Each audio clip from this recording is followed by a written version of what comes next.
The stars looked different this far from Earth. Captain Lee Minho stood on the bridge of the research ship New Seoul and watched the distant lights through the main window. They had been traveling for 8 months now, farther than any human had gone before. "Captain, I'm getting something strange on the sensors," said Park Soo-ho from his station. The young navigator had sharp eyes and never missed anything unusual. His fingers moved quickly over the control panel as numbers flashed on his screen. Lee Minho walked over to look. "What kind of strange?" "It looks like a signal, but it's not natural. Someone made this." Park Soo-ho pointed at the patterns on his display. "The signal is coming from the 4th planet in this system." Kim Nari looked up from her communications desk. She was the best at understanding alien languages, though they had never found any aliens before. "Captain, should I try to decode it?" "Do it," Lee Minho said. He felt his heart beat faster. This could be the moment that changed everything for humanity. Dr. Choi Yuna came to the bridge when she heard the news. She studied alien life, even though she had never seen any real aliens. Her job was to prepare for this exact moment. "If there really are aliens, we need to be very careful," she warned. Han Ji-ho, the ship's engineer, was less excited. "What if they don't want to be friends?" he asked. "We're very far from home." For 3 hours, Kim Nari worked on the signal. The patterns were complex but somehow familiar.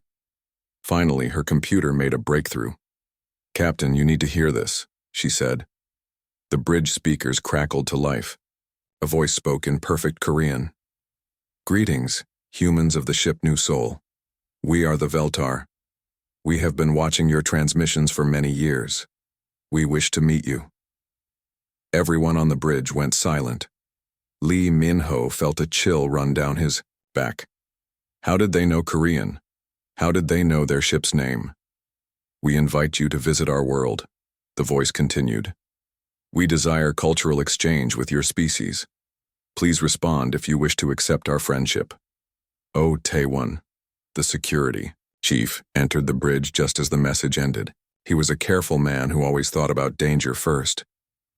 "Captain, this doesn't feel right. How do they know so much about us?" Lee Minho studied the faces of his crew. They had traveled so far to find alien life. Now aliens had found them first. "Kim Nari, can you send a reply?" "Yes, Captain, but are you sure we should?" Lee Minho thought about the mission orders from Earth. Find alien life, make peaceful contact, learn everything possible. "Send this message. We accept your invitation. We come in peace and wish to learn about your people." The reply came back. "In minutes." "Excellent. Please follow the navigation data we are sending. Our people wait to welcome you with great ceremonies." Han Ji-ho checked the navigation data as it arrived. "Captain, their planet is only 6 hours away at full speed. But there's something weird about their technology readings. I've never seen energy signatures like this." Dr. Yuna was studying the biological data that came with the navigation information. "Their planet has breathable air for humans. The gravity is close to Earth normal. It's almost too perfect. Maybe they chose this planet because it's good for meeting humans," suggested Kim Nari. Oh Taewon shook his head. "Or maybe they knew we were coming long before we knew about them." Lee Minho made his decision. "We go, but we stay alert. Han Ji-ho, keep the engines ready for quick departure. Oh Taewon, have your security team prepared but not visible. We don't want to seem hostile." The journey to the Veltar planet took exactly 6 hours. As they approached, the crew saw a world of crystal cities and floating platforms. The architecture was beautiful but strange, with towers that bent in impossible directions and bridges made of light. "I'm getting landing instructions," Park Soo-ho reported. "They want us to land in their main city." As the New Seoul descended, thousands of Veltar gathered to watch. The aliens were tall and thin, with skin that seemed to glow softly. Their heads were larger than human heads, and they had multiple eyes arranged in complex patterns. Each alien had at least 6 eyes. Some had 8 or more. "Look at all those eyes," whispered Kim Nari. "They must see things we can't even imagine." Lee Minho noticed something else. Every single Veltar looked perfect. There were no old ones, no sick ones, No one with any problems he could see. "Doctor, Yuna, do you notice anything strange about them?" "They all look healthy and young," she said. "Where are their elderly, their children?" The landing was smooth. A group of important-looking Veltar approached the ship. Their leader wore robes that changed colors as he moved. When he spoke, his voice was the same one they had heard on the radio. "Welcome, humans. I am Kethmos, speaker for the Veltar people. We are honored to meet the travelers from Earth." Lee Minho stepped forward with his diplomatic team. "Thank you for welcoming us. I am Captain Lee Minho. We're excited to learn about your civilization." Kethmos smiled, showing teeth that gleamed like metal. "And we are eager to show you our greatest achievements. Come, we have prepared special accommodations for your stay." The humans were led through the Crystal City. Everything was bright and beautiful, but Otewan noticed there were no weapons visible anywhere. Either the Veltar were completely peaceful, or they hid their weapons very well. "Your city is amazing," said Dr. Yuna as they walked. "How long did it take to build?" "Many generations," replied Kethmos. "We have had much time to perfect our society. We have learned to remove all imperfections." "Remove imperfections?" asked Han Jiho. "Those who cannot contribute to our greatness are helped to find other purposes," Kethmos said smoothly. "But enough about us. Tonight we feast in your honor. Tomorrow we show you our most precious treasures." The feast was elaborate, with foods that tasted like nothing on Earth. The Veltar told stories of their ancient history and asked many questions about human culture. They seemed especially interested in human weaknesses and limitations. "Tell us," said Kethmos, "what happens to humans who lose their sight?" Dr. Yuna answered carefully. "Some humans are born blind, others lose sight through accident or disease. They learn to live full lives using their other senses. Many become very successful." The Veltar exchanged glances that the humans couldn't understand. "Fascinating," said Kethmos. "And how common is this condition?" "Not very common," said Lee Minho, "but those who are blind often develop amazing abilities. Their hearing becomes incredibly sharp. They can navigate using sound and touch." Again, the Veltar looked at each other strangely. Kimnari began to feel uncomfortable. "Why do you ask about blindness?" "Simple curiosity," said Kethmos. "We Veltar prize sight above all things. We cannot imagine existence without our eyes." That night, the humans stayed in a beautiful guest building made of the same crystal material as the rest of the city. But Otewan couldn't sleep. He walked the halls and noticed something disturbing. There were no guards, no security measures, no locked doors. Either the Veltar trusted completely, or they didn't think the humans could be a threat. He also noticed scorch marks on some walls that looked fresh. When he touched them, they felt warm. "Captain," he whispered into his communicator. "Something is very wrong here. These burn marks are recent, and I found bones buried in their garden. They don't look like Veltar bones." Lee Minho met with his senior staff in a shielded room. "What do you think, Dr. Yuna?" "I think we're not their first guests," she said quietly, "and I don't think there are other guests left alive." Han Jiho had been scanning their surroundings with hidden sensors. "Captain, there are massive energy weapons hidden all around this city. They're pointed inward, not outward. This isn't a city built to defend against attack. It's built to trap whoever is inside. We need to leave," said Otewan. "Now." But when they tried to contact their ship, they got no response. Park Suho checked his instruments. "The new soul isn't answering. Something is blocking our communications." Through their window, they could see Veltar moving in the darkness outside. There were many more of them now, and they carried devices that glowed with strange light. "Tomorrow should be interesting," said Lee Minho grimly. "Everyone get some rest. I have a feeling we'll need all our strength." None of them knew that in a few hours they would be fighting for their lives in complete darkness. None of them knew that the Veltar had killed millions of beings using the same method they planned to use on humans, and none of them knew that losing their sight would be the beginning of their greatest victory. Morning came with terrible beauty. The Veltar city glowed in the light of their orange sun, and Kethmos arrived with a large group of his people. "Today we show you our greatest pride," he announced to the human crew. Lee Minho and his team followed the aliens through winding streets. The buildings around them seemed to watch with countless crystal windows that reflected light like eyes. Dr. Choi Yuna noticed that every surface was smooth and perfect.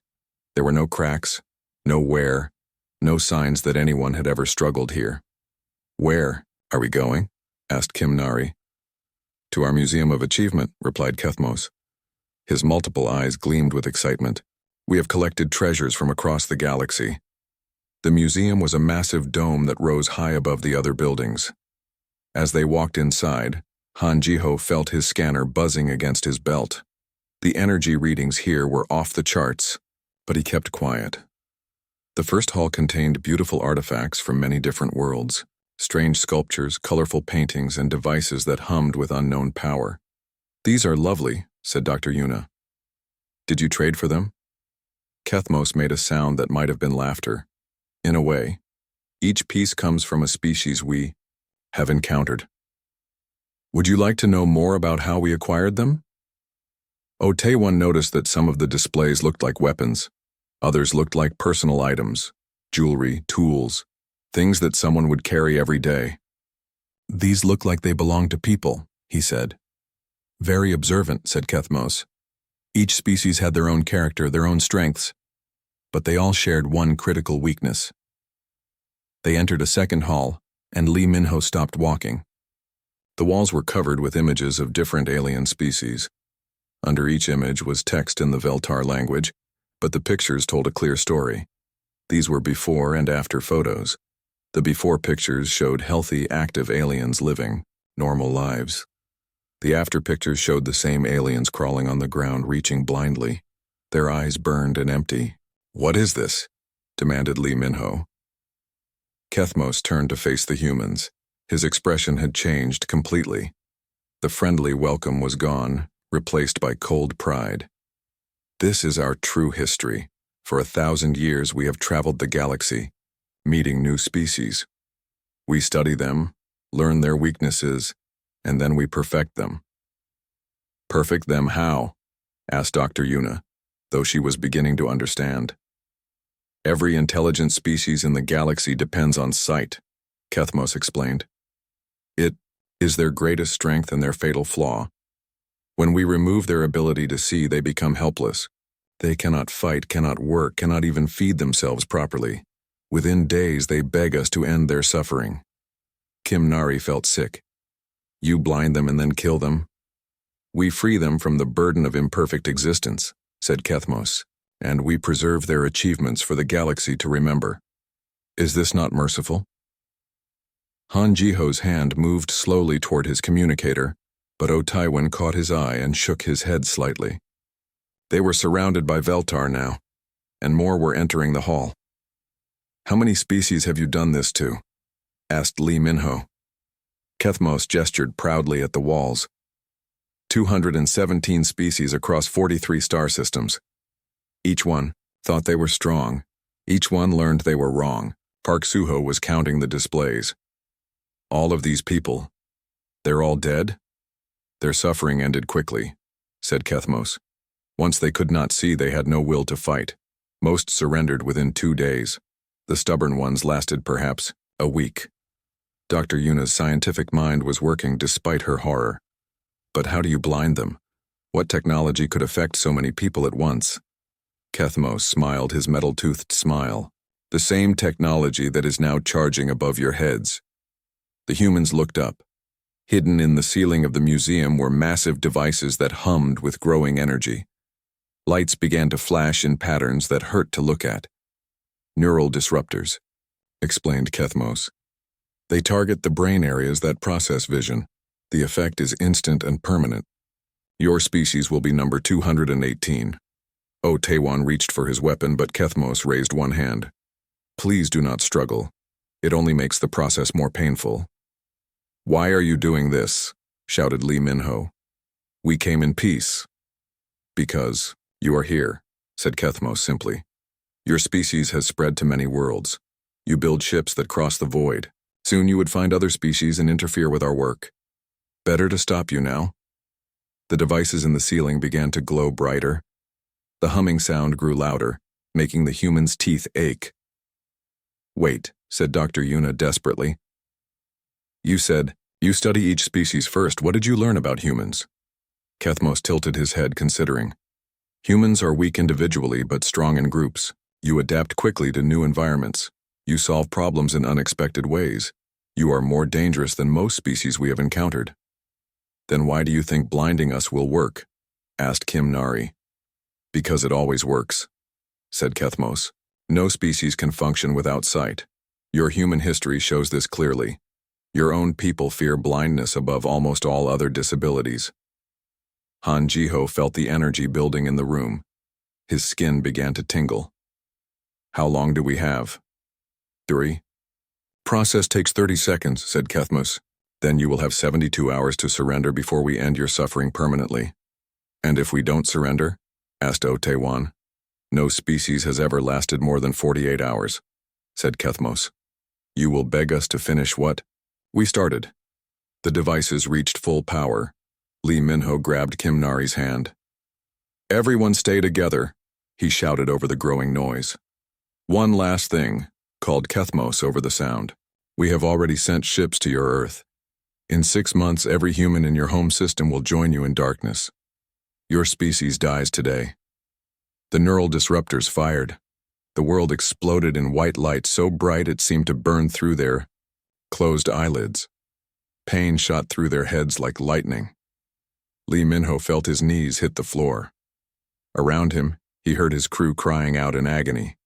Then the light died, and everything went black. Lee Minho opened his eyes, but he saw nothing. He blinked hard, rubbed his eyes, waved his hand in front of his face. Nothing. The darkness was complete and total. "Can anyone see?" he called out. "No," came Park Suho's voice from somewhere to his left.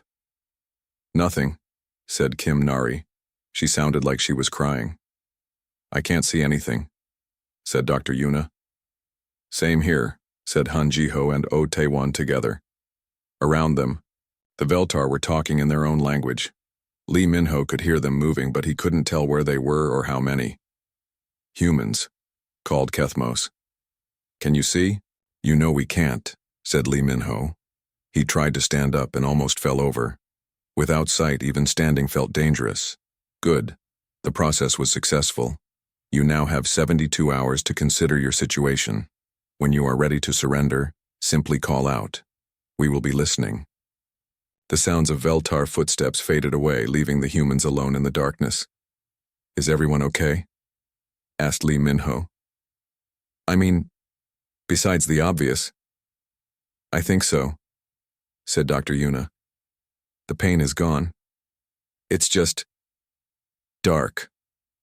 Oh Taewon's voice came from a different direction. "I can hear things I never noticed before, the air conditioning, electrical humming, someone's heartbeat." "That's mine," said Kim Nari. "My heart is beating so fast." Han Jiho was feeling around on the floor. "I found my scanner. It still works. I can hear it beeping and I can feel the vibrations when it detects things." "Good thinking," said Lee Minho. "What else do we have with us?" They spent an hour taking inventory by touch and sound. They had their communicators, some tools, emergency rations, and various scientific instruments, but they couldn't contact their ship and they couldn't see to use most of their equipment. "Captain," said Park Suho quietly, "I've been thinking about what Kethmos said, about other species lasting only 2 days. What about it? Maybe those other species gave up too quickly. Maybe they didn't really try to adapt." Dr. Yuna's voice came from the darkness. "Park Suho is right. Human neuroplasticity is remarkable. Our brains can rewire themselves when we lose one sense. The other senses become stronger." "How long does that take?" asked Otaewon. "It can start in hours," said Dr. Yuna. "I've read studies about people who lost sight suddenly. Their hearing improved dramatically within the first day." Lee Minho felt a spark of hope. "So we don't give up. We adapt. We learn. We survive." "And then?" asked Han Jiho. Then we show these aliens that they picked the wrong species to mess with. In the darkness, 6 humans began to plan their survival. They didn't know that they were about to prove something that would shock the galaxy. They didn't know that their blindness would become their greatest weapon, but they were about to find out. The second day brought remarkable changes. Lee Min-ho woke up in complete darkness, but for the first time since losing his sight, he wasn't afraid. His hearing had become so sharp that he could tell exactly where each of his crew members was, sleeping just by the sound of their breathing. "Good morning, everyone," he whispered. "Captain," replied Dr. Yuna softly. "I've been awake for an hour listening to the city wake up. The Veltar have very predictable patterns." Park Soo-ho sat up carefully. "I've been practicing the clicking sounds all night. I think I can map this entire building now." They had spent their first night in an old storage facility that the Veltar seemed to have forgotten. It was full of equipment from destroyed species, but more importantly, it was hidden from the main city. "What's the plan for today?" asked Kim Nari. "We learn to fight," said Oh Tae-won. "The Veltar think we're helpless, so they're not watching us carefully. We use that." Han Ji-ho had been working on some of the alien equipment. "I figured out how some of these devices work. This one detects movement by sensing heat. This one measures electrical fields." "Can we use them?" asked Lee Min-ho. "Better than that," said Han Ji-ho. "I can modify them. The Veltar built everything for people who can see. They never thought about people who navigate by sound and touch." Dr. Yuna had made her own discoveries. "I've been studying my own body's changes. My hearing isn't just better, it's completely different. I can hear electrical currents in the walls. I can tell when someone is holding metal just by the way it affects sound." "That's impossible," said Park Soo-ho. "Test me," said Dr. Yuna. "Pick up something metal, but don't tell me what it is." Park Soo-ho found a piece of alien equipment and held it quietly. "You're holding something made of copper and steel," said Dr. Yuna immediately. "About the size of a book with moving parts inside." Park Soo-ho checked by touch. She was exactly right. "How did you know?" asked Kim Nari in amazement. "The metal changes how sound moves through the air around you," explained Dr. Yuna. "I can hear the difference." Oh Tae-won had been exploring the building's layout. "I found something interesting. There are weapons here. Old ones from the species the Veltar destroyed. Do they still work?" asked Lee Min-ho. "Some of them. But more importantly, I found maps. I can feel the raised surfaces. These show the layout of the Veltar city. By feeling the maps carefully, the humans learned that the city had a central power station, a communications center, and a military command building. Most importantly, they found where the Veltar kept their ships. "If we could get to one of their ships," said Han Ji-ho, "maybe we could contact Earth and warn them. Or maybe we could stop the invasion fleet ourselves," said Oh Tae-won. Kim Nari had been listening to Veltar radio communications all morning. "They're talking about us?" They seem confused. "Apparently most species they blind just sit in one place and cry. They don't understand why we're moving around." "Good," said Lee Min-ho. "Let's keep confusing them." They spent the day learning to move through the city like ghosts. Park Soo-ho led the way, using his clicking sounds to map their path. Dr. Yuna followed, identifying materials and obstacles by sound and smell. Han Ji-ho carried modified alien sensors that helped them avoid Veltar patrols. What they discovered amazed them. The Veltar had built their entire civilization around perfect vision. Their buildings had no safety rails because they could see every step. Their technology had no audio feedback because they read everything visually. Their security systems used only light-based sensors. "They're completely dependent on their eyes," observed Dr. Yuna. "More than any species I've ever studied." "That's their weakness," said Oh Tae-won. "They can't imagine functioning any other way." By the end of the second day, the humans had mapped half the city and learned to move through it silently. They could identify different types of Veltar technology by sound. They knew the patrol schedules and the locations of important buildings. "Tomorrow is our last day," said Lee Min-ho as they returned to their hiding place. "After that, they plan to kill us." "Then tomorrow we turn the tables," said Oh Tae-won. The third day began with a surprise. Kethmos himself came looking for them, accompanied by a large group of Veltar soldiers. Humans, his voice echoed through the old building. You have confused us. Most species spend their final days begging for mercy. Why do you wander our city like lost children? Lee Minho and his crew had hidden in the building's basement. They listened as the Veltar searched above them. Perhaps they have gone insane, suggested one of the soldiers. Or perhaps they are more resilient than expected, said Kethmos. No matter. Find them and bring them to the execution chamber. Their time ends at sunset. The Veltar spent hours searching, but they couldn't find the humans. They looked in all the obvious places, rooms with doors, spaces with light, areas where sighted beings would naturally hide. They never thought to check the dark basement tunnels, where the humans moved easily by touch and sound. They're terrible at hunting, whispered Kimnari. They only look where their eyes can see clearly. That gives me an idea, said Han Jiho. What if we turn off their lights? Dr. Yuna understood immediately. Veltar eyes are adapted for bright conditions. In real darkness, they'd be more blind than we are. How do we kill the city's power? Asked Park Suho. Han Jiho smiled in the darkness. I found the main power station yesterday, and I've been studying their electrical systems. I think I can overload their grid. Oh, Taewon was already planning their attack. If we can create chaos in the dark, we might be able to reach their ships, and... Then? Asked Kim Nari. Then we go hunting, said Lee Minho. As afternoon approached, the humans moved into position. Han Jiho made his way to the power station, guided by Park Suho's echolocation mapping. Dr. Yuna and Kim Nari positioned themselves near the communications center. Oh Taewon and Lee Minho headed for the military command building. Everyone ready? Lee Minho spoke quietly into his communicator. Ready, came the replies. Han Jiho, kill their lights. In the power station, Han Jiho placed his hands on the alien control systems. He had spent hours learning to feel the flow of energy through the circuits. Now he pushed several controls in a sequence that would overload the entire grid. The city's lights died instantly. In the sudden darkness, chaos erupted among the Veltar. They had never experienced true darkness in their bright city. Their multiple eyes, so perfect in good light, became useless. They stumbled and fell, crashed into their own buildings, and called out in panic. Now, said Lee Minho. The humans moved through the dark city like they had been born to it.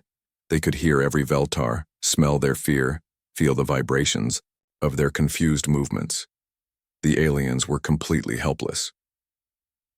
Oh Taewon reached the military building first. He moved silently past Veltar guards who couldn't see him coming.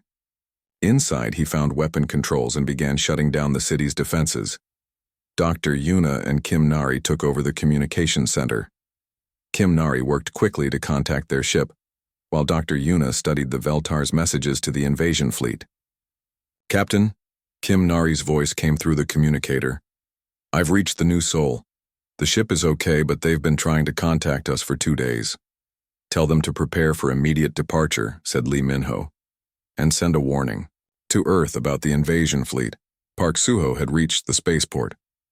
Captain, I found their ships, but there are a lot of them and they're big. How many Veltar are guarding them? Asked Oh Taewon. Hard to tell. Maybe 50, but they're all stumbling around in the dark. They keep running into each other. Lee Minho made a decision that would change everything. New plan. We don't just escape. We take one of their ships. Captain, that's crazy, said Han Jiho. We don't know how to fly alien technology. Then we learn, said Lee Minho. Just like we learned everything else. In the dark spaceport, the humans approached the largest Veltar ship. The aliens guarding it were calling out to each other in panic, trying to coordinate in the darkness they had never experienced. Oh Taewon moved among them like a shadow.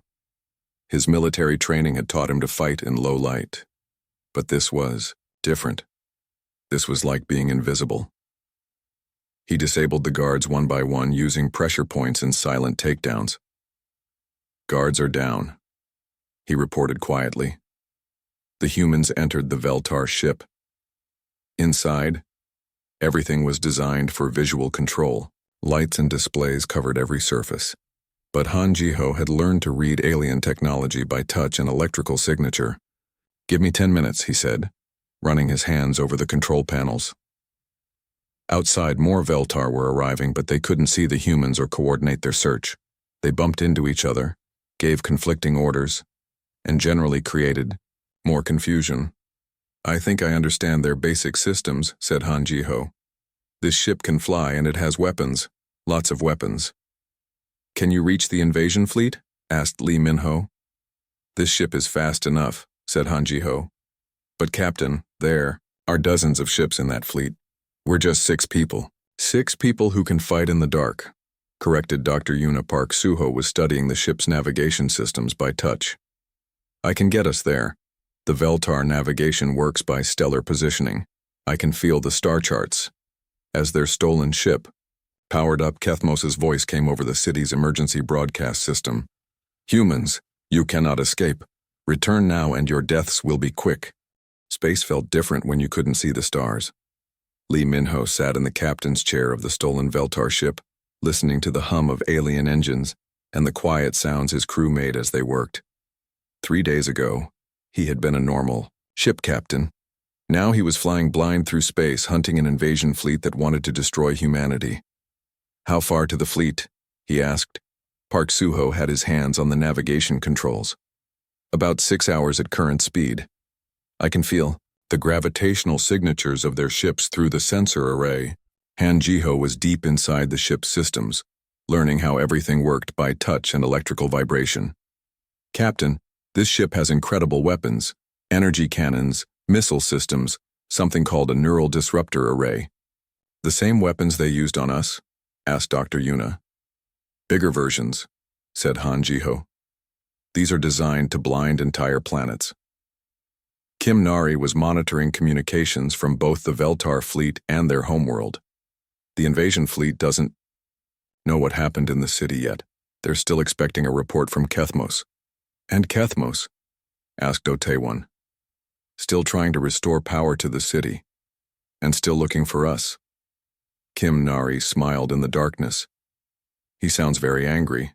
Dr. Yuna had been studying the ship's database through its audio interface. "I found records of their previous attacks. The Veltar always follow the same pattern. First, they send a small scout force. Then they blind the planet's population. Finally, they land and eliminate any survivors." "How long does the whole process take?" asked Lee Minho. "Usually about a week," said Dr. Yuna. "But Earth is different. It's heavily defended. They're planning to use their entire fleet." Taewon was examining the ship's weapon controls. "Captain, I have an idea. What if we don't try to fight the whole fleet at once?" "What do you mean?" "We pick them off one by one in the dark." Han Jiho understood immediately. "We disable their lights, then attack while they can't see us." "Can we do that?" asked Park Suho. "Their ships all use the same power system," said Han Jiho. "If I can overload one ship's electrical grid, the feedback will spread to nearby ships through their communication links." Kim Nari intercepted a new transmission. "The fleet commander is asking for an update from the homeworld.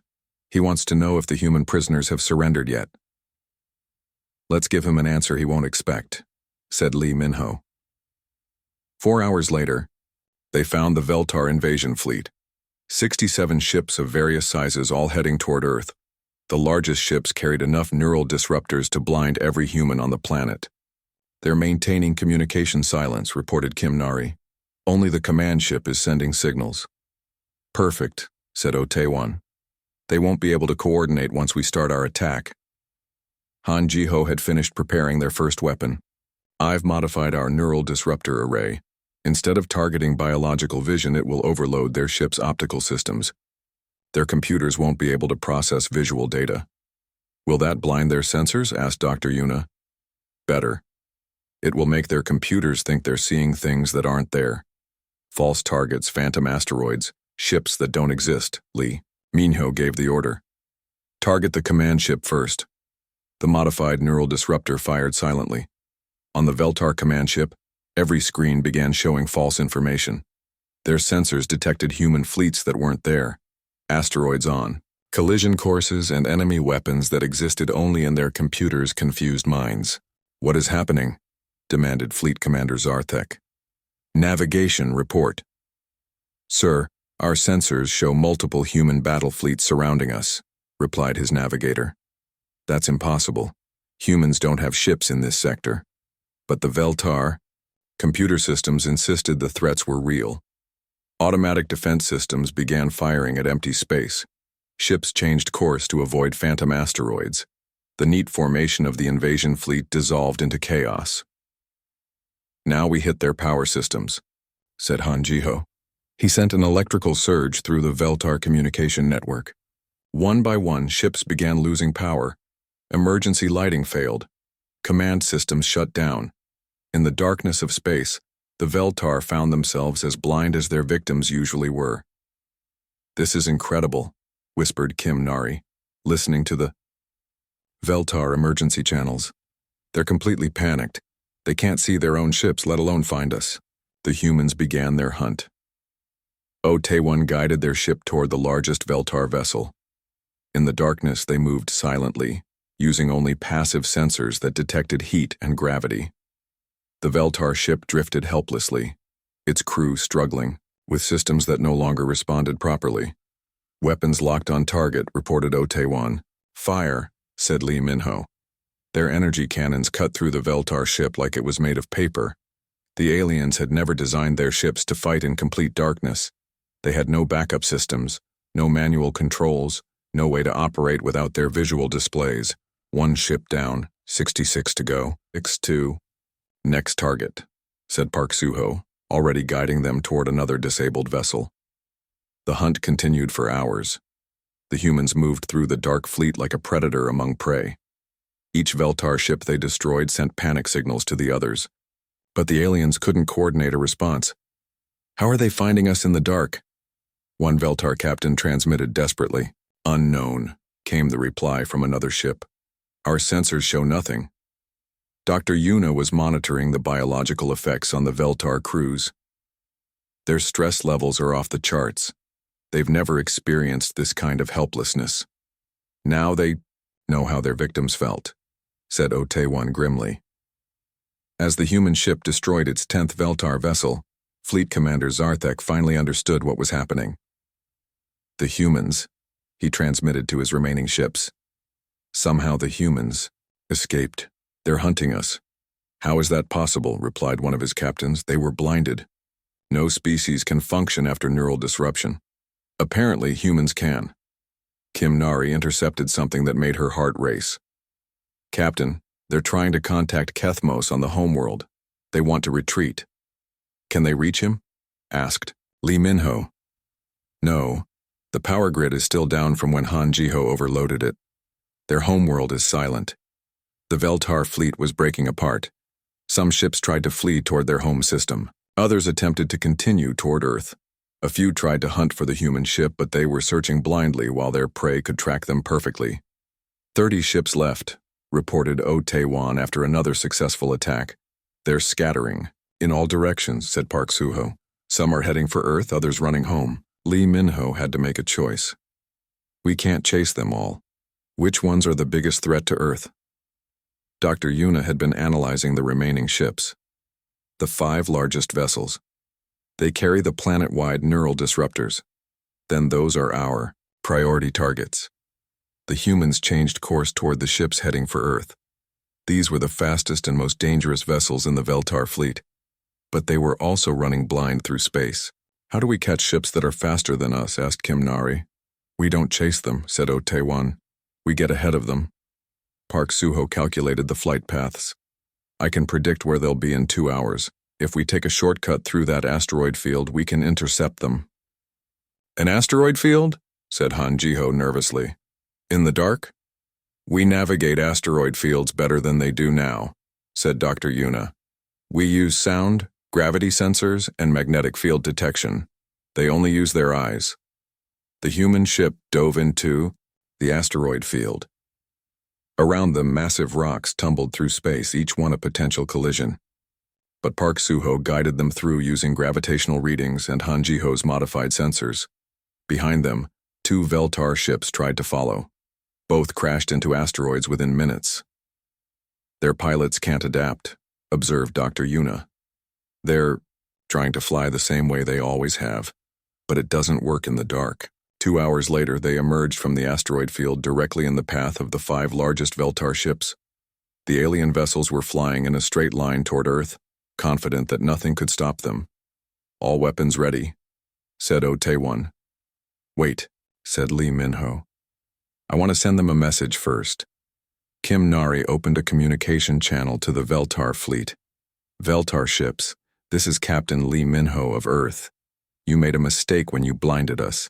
You thought it would make us weak. Instead, it made us invisible."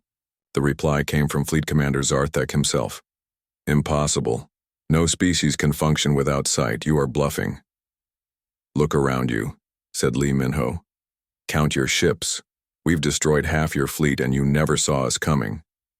There was a long silence. Then Zarthek spoke again, his voice full of fear. "What do you want? Turn around. Go home. Never threaten Earth again. We cannot do that. Our people will consider us failures. Then you can explain to your people why their mighty fleet was destroyed by 6 blind humans." Lee Minho gave the final order. "Fire all weapons." The 5 Veltar ships died in silence, their hulls torn apart by energy beams they never saw coming. In the wreckage of the invasion fleet, 6 humans floated in their stolen ship victorious. They had saved Earth and proven something that would terrify the galaxy. Humans could not only survive without sight, they could become deadlier than ever. The journey back to the Veltar homeworld took 8 hours. Lee Minho and his crew flew through space in their captured ship, surrounded by the wreckage of the invasion fleet they had destroyed. Earth was safe, but their mission wasn't finished. "Captain," said Kim Nari, "I'm getting transmissions from the Veltar homeworld. They know their fleet is gone." "What are they saying?" asked Dr. Yuna. "They're arguing among themselves. Some want to send another fleet. Others are afraid." Han Jiho had been studying the ship's database during the flight. "I found something important. The Veltar keep detailed records of every species they've destroyed. Names, locations, population numbers, methods of execution." "How many?" asked Otaewon quietly. "Over 3 million intelligent beings across 217 different species." Han Jiho's voice was heavy. "Captain, we're not just fighting for Earth anymore." Lee Minho understood. The Veltar weren't just humanity's enemy. They were the enemy of every thinking being in the galaxy. "Then we finish this properly." When they arrived at the Veltar homeworld, they found the city still in darkness. The power grid hadn't been repaired, and the alien population was struggling to function without their lights. "Look how helpless they are," observed Park Suho. 3 days without proper lighting, and their whole civilization is falling apart. Dr. Yuna was analyzing the biological data from the planet's surface. Their entire evolution happened on a world with constant bright light. They never developed the ability to function in darkness. "Unlike humans," said Otaewon. "We lived in caves for thousands of years. Darkness is part of our history. The humans landed their ship in the same spaceport where their journey had begun. But now everything was different. The Veltar, who had once been confident masters, were stumbling around in confusion. Kethmos was waiting for them with a large group of his people. They carried primitive torches because their electrical lighting still didn't work. "You have returned," he said. His voice was no longer proud and threatening. Now it sounded tired and afraid. "We promised we would," said Lee Minho as he walked down the ship's ramp. His crew followed behind him, moving confidently through the darkness that terrified their enemies. "You destroyed our fleet," accused Kethmos. "You sent it to destroy our world," replied Otaewon. "What did you expect?" Kethmos looked around nervously. Even with torches, the Veltar couldn't see well in the dim light. "What do you want from us?" Dr. Yuna stepped forward. "We want justice for the 3 million people you murdered. And we want to make sure you never do it again," added Kim Nari. Han Jiho had brought one of the modified neural disruptors from the ship. "We learned how your weapons work. We can turn them against you." The Veltar moved closer together, frightened. "You would blind us all?" "You blinded 217 entire species," said Park Suho. "Why should we show you mercy? You never showed others. Kethmos fell to his knees. Please, we were only following our nature. The strong must guide the weak. The weak? Said Lee Minho. You mean the people you couldn't defeat in fair fights? Dr. Yuna had been thinking about this moment for days. Kethmos, answer me honestly. In all your conquests, did any species ever surrender before you blinded them? No, admitted Kethmos. They all fought bravely until the end. So you had to cheat to win, said Otewan. You couldn't beat them fairly. The truth was obvious now.